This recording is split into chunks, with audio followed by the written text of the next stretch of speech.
We have fear, though, disadvantages. Dan, you know what I fear? I fear that we've gone so far down the road.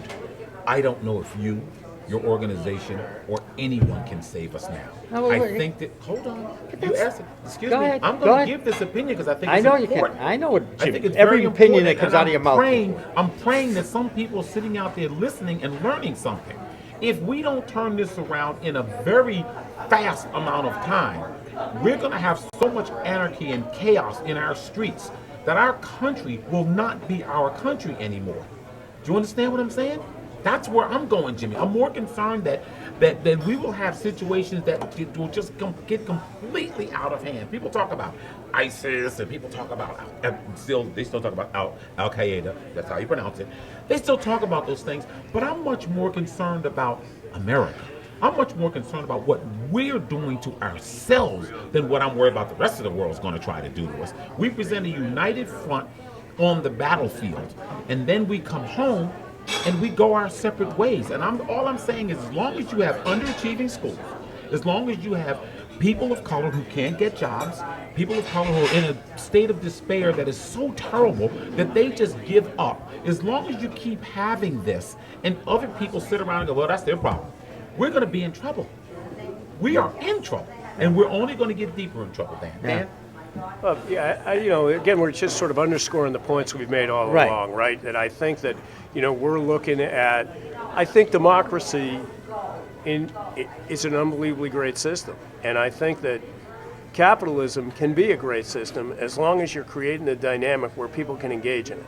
But people have to be able to engage in it. And so, again, capitalism is largely driven by consumerism, and we've had thousands and thousands and thousands of people that have been basically left outside of that paradigm, right? And so the question is, right?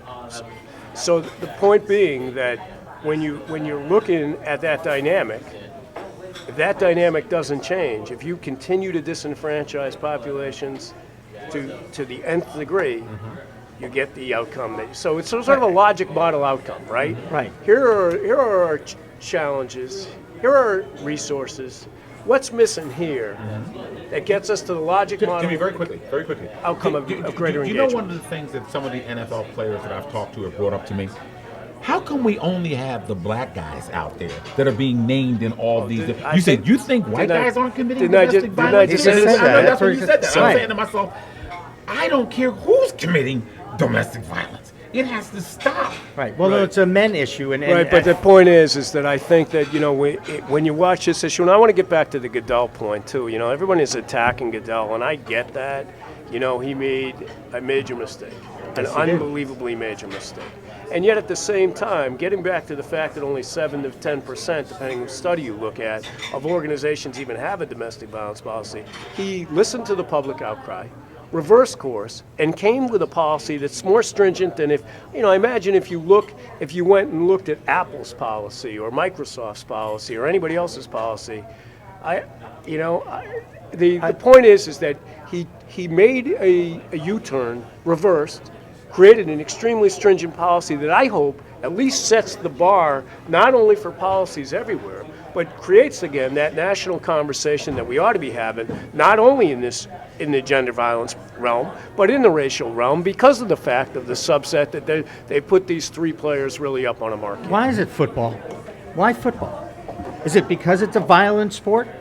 We live in an extremely violent society. Right, that's right. We live in an extremely hyper-masculine society. No, go back to what he just said. I make that point because I know we that's live important. in an extremely hyper-masculine society, and so when you start thinking about hyper-masculinity and the construct of manhood, one of the other things we work a lot at the center are, and this goes back to Jimmy's points and sort of circles all the way back to his point, and that is when you create a dynamic of hyper-masculinity where all you define manhood by is if I can take you out, I'm a man, then it creates the power dynamic of oppression and suppression of women, oppression and suppression of other races, oppression and suppression of almost everything, because we're trying to create this power dynamic.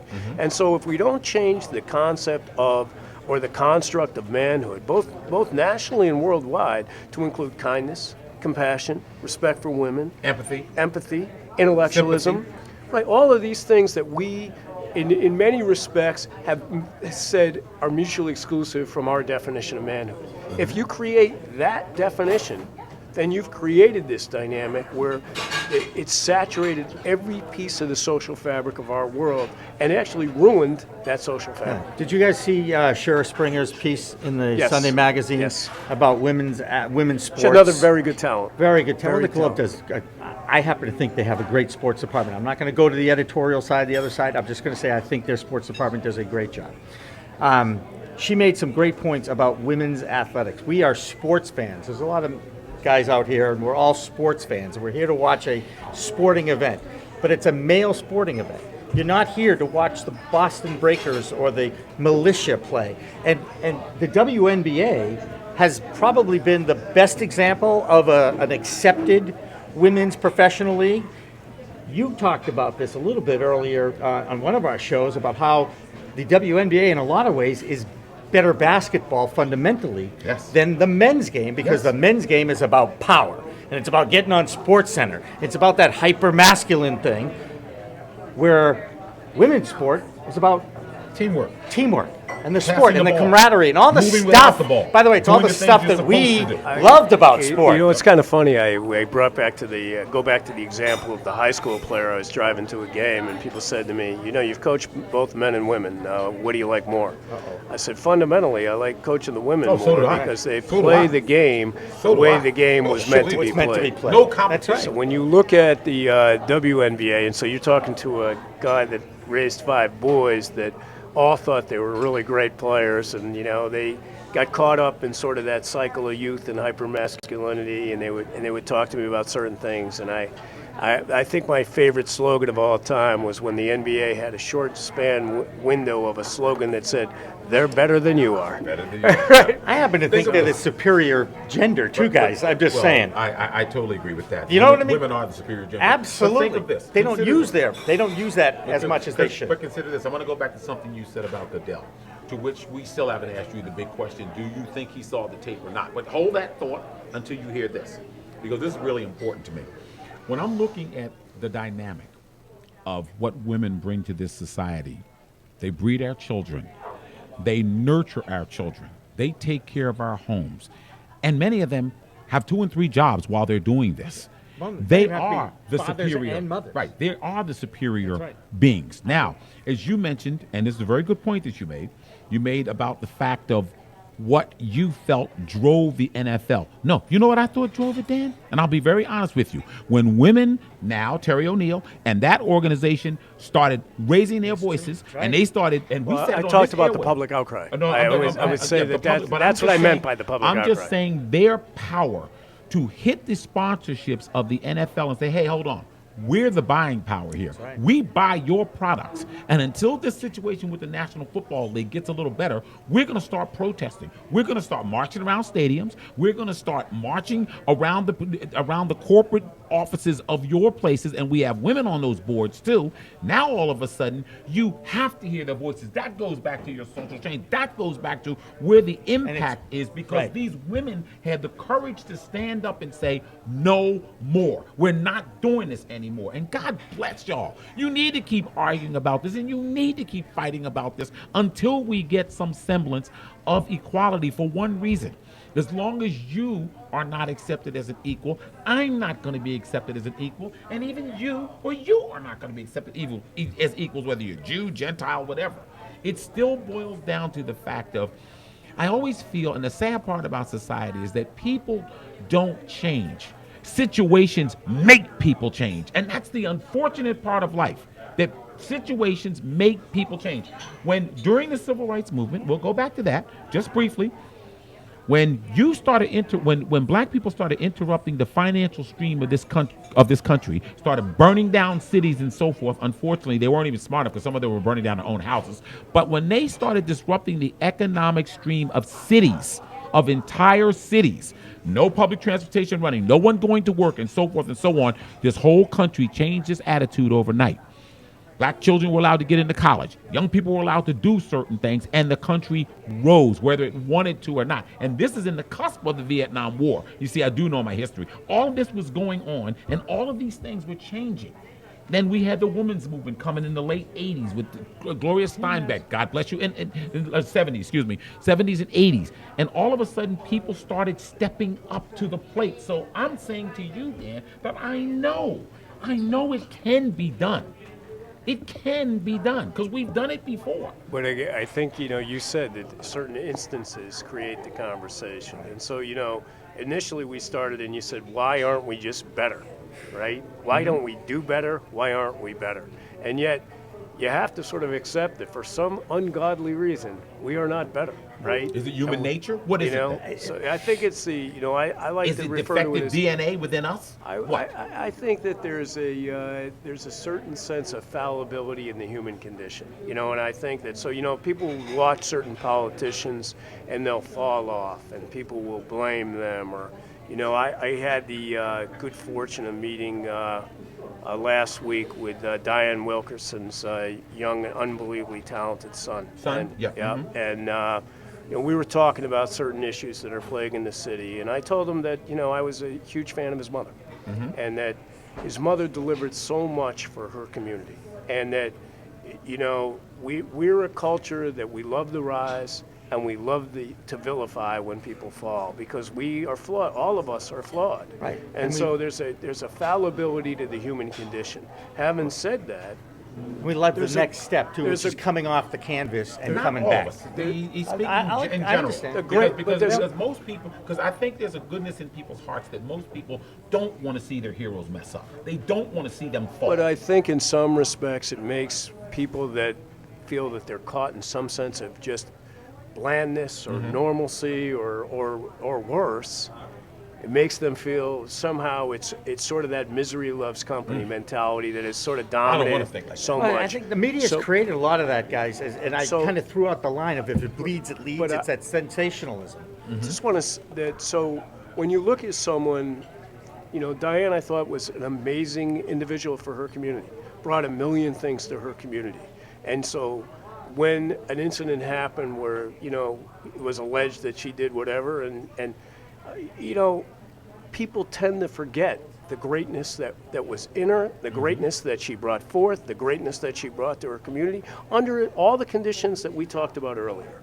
And so this situation here, all these situations that we talk about, people are fallible. We deliver this curriculum, and yet I like to say to everybody when we get up, if you're a man, don't sit here and think you're enlightened. You're enlightened till the next second. You constantly have to work on evolve. Yeah, right. And I remember when Diane was first released from prison, there was an election, and she was standing outside of this community center, and the people were walking past her like she wasn't even there. I stopped and personally said, look, Diane, let's have a little conversation. Because I asked Diane to come on my radio show at the time. I said, I'd like to ask you some serious questions, because I know her son, I know her family. And I said, Diane, what a beautiful talent her son is. Yes. And I told her, I said, Diane, we are all judged in the court of public opinion for whatever reason, whether that's right or whether that's wrong. I wasn't there when this video showed you doing whatever you were doing.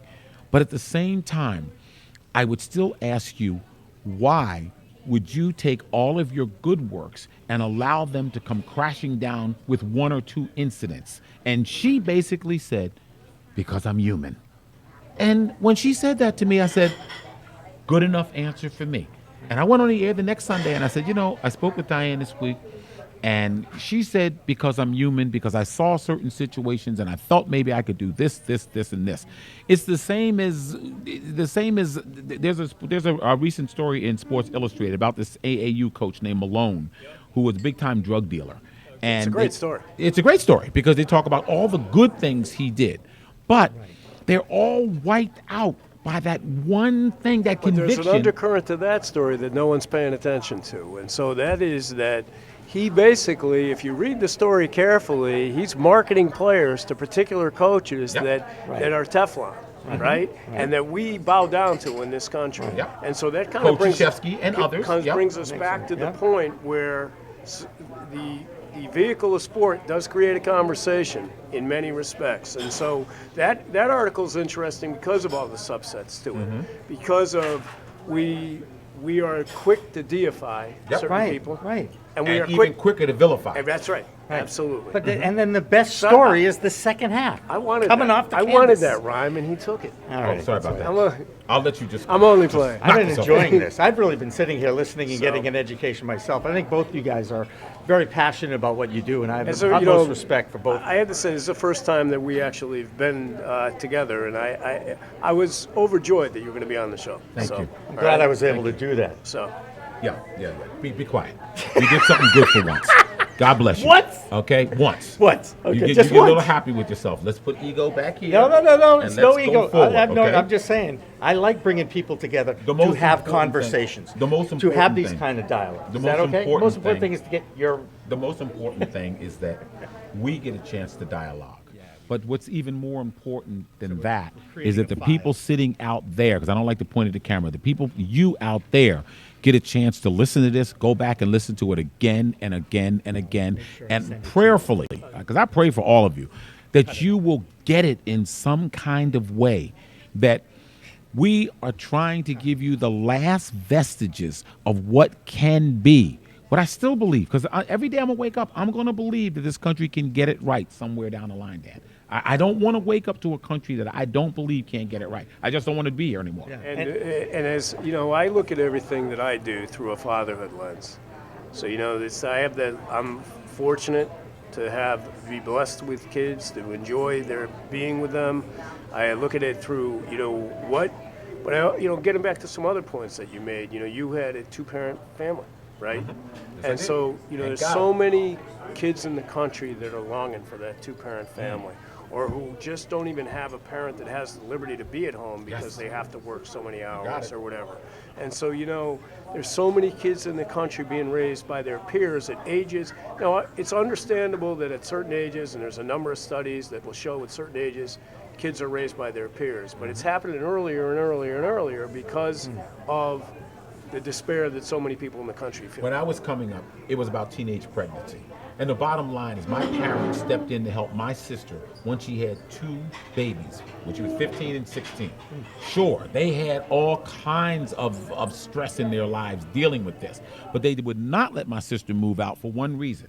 Because we were sitting around a table one night and the conversation came up. Well, what do you think about your sister being pregnant at 15? She's the smartest one in the family, on her way to college, which she would wind up going back to college at the end. Both of her daughters went as well. But my mother said something that really hit me. She says, you know why we want to keep them here? Because a couple of my brothers and sisters, why do they have to take up the basement? We used to have a recreation room. Now they have a bedroom down there. And how many children is she going to have? And she brought my sister upstairs and sat down. And my mother said, you know why she's here? Because she is our daughter, and children can't raise children. See, when you talk about that peer dynamic, no child is going to raise my child. You can go out to school, you can deal with your friends, but the bottom line is when you walk in this door, you have to understand, as my mother and father taught me, that there's a parent here. And we will help you make the decisions. We will guide you as to where you want to go. That's just good parenting to me. I don't want gangs, as you mentioned, because a lot of these young people go to gangs because it's the only family I have. My mother works all day long. Nobody's home when I get home. Those are all excuses.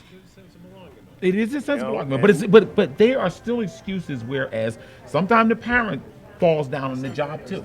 The parents are going, oh, please, this is enough. I've got 2 or 3 kids. I'm out here working all day long. By the time I get home, I just want to get some sleep. I got to go back to work tomorrow morning. I agree. But at the same time, you're still fighting the battle as I don't want society raising my children. I want to raise them.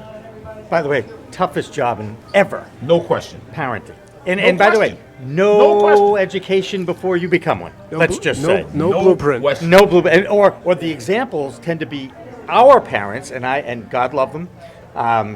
We all lucky enough to have some of them. It is still sometimes not the best role models to have. Although it does clarify for you how tough their journey was. and Yes, how, it does. You tend to, when you're younger, to think. I remember always thinking when I looked at my parents, I would think, why can't you just chill? Now I'm starting to think, well, wait, it's coming to me. That's coming to me. Now it's coming. Because see, all my parents ever told me was that I only pray that you live long enough Oh yeah, to have your own. to have your own, To have your own. and have them do some of the crazy stuff that you have done. Oh, yeah. And they got to stand in front of you, and you have to figure out a way not to kill them. I used to laugh when I used to say that.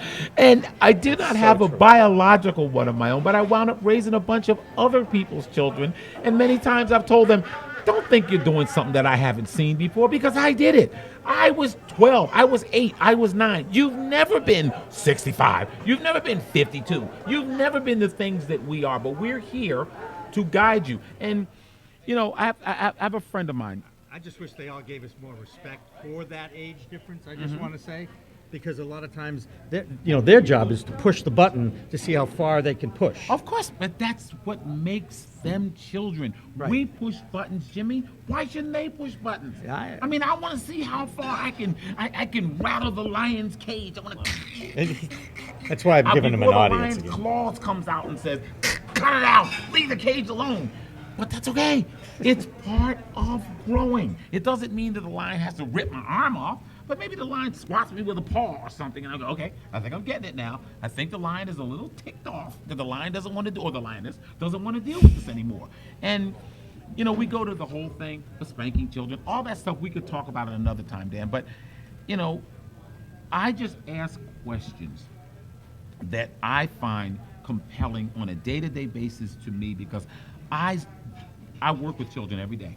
I see all of this in front of me, and I'm scared, because I say to myself, if I'm not there or somebody else isn't there, what's going to happen to this particular young person? What's going to happen to that particular young person? And if they don't look at me and say, well, Coach, you didn't show up today, or Coach, you don't care anymore, or Coach, you went about your way making money or doing whatever, I can't live my life like that. No matter how much money you would have given me. See how Jimmy's circling me back to me saying that, you know, we work a lot in the Sport-Based Youth Development Network, and Yeah. how important your coach is, Right, right? right. And, you know, that out-of-school network, Right. and the amazing influence that a coach can have Right. in terms of teaching moments and the Right. like. So maybe we need to revisit, as we circle back, the influence of sport and the ability of it to change social culture. But And my godchildren say, Godfather, what do I do? If something happens, where do I go? So that's what I say. That's much more important in Come sports. to me. Come to you. Come to. All right. Look, guys, this was great. Thank you very much for having Dan, me. you're terrific, and Jimmy, as always. Thank you, my friend. I don't have to tell you Thank you so how I very feel much. about you. Yeah. You know that, right? Jimmy, All right. you're a legend, kid. I had to show up. He is totally a legend, and I'm really glad now that we're going to create these digital files that will live on the internet.